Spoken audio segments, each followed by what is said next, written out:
nasa ward po ang parent ko and qualified po kami sa NBB.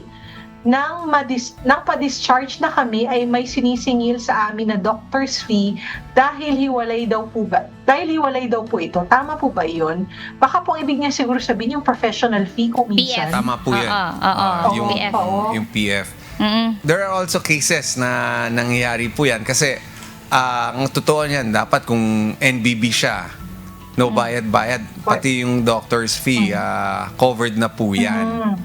Subalit, meron nga rin kaming nakukuha ng mga report na on top of that, kasi meron ng ano yan may bayad na rin kasi yung ating mga doctors, kasama na yun sa package sa PhilHealth.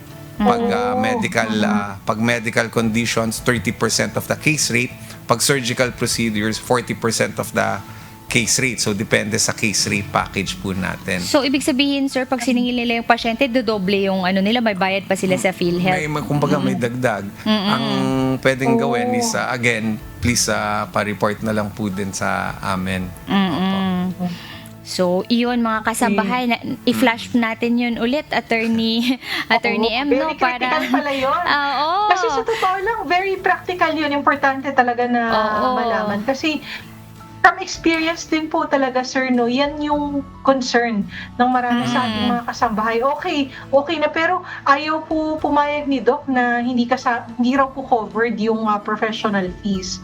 And kung minsan, sir, no, kung halimbawa surgeon, iba-iba din po yung rates ng professional fees. So, doon sila talaga din nabibigatan. So, yan.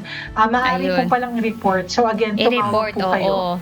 Sabihin natin sa PhilHealth yung ating mga hinaing at hindi yung sinisisi na lang natin sila palagi. Diba, napaka-importante na makuha nila yung benefit payment notice because nandun yung breakdown ng computation. Doon sa magbabase ang PhilHealth sa address na nakalagay sa membership form. So, dapat tama yung address na nakalagay doon. Dapat updated. So, doon mo makikita magkano yung binayad sa hospital, magkano ang binayad sa doctor, dun sa benefit payment notice natin.